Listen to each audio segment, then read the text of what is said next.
Hey guys, it's Christina, and today we're celebrating National Iced Tea Day, which is June 10th.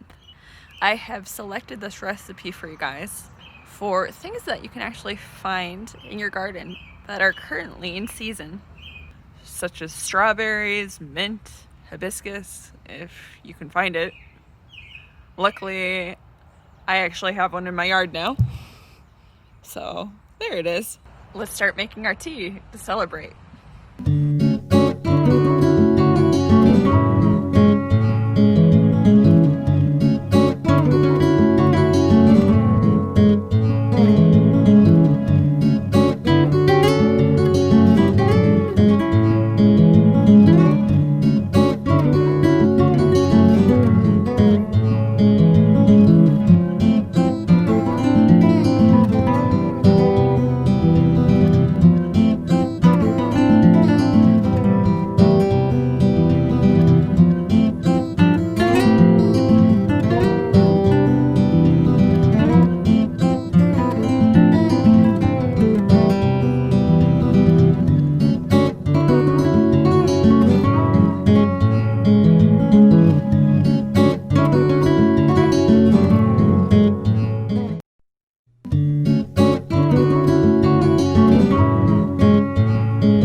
Cheers, guys!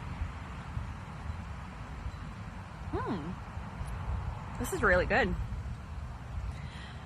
I hope you guys have a happy National Iced Tea Day and you take the time to make this recipe. This is Christina signing off.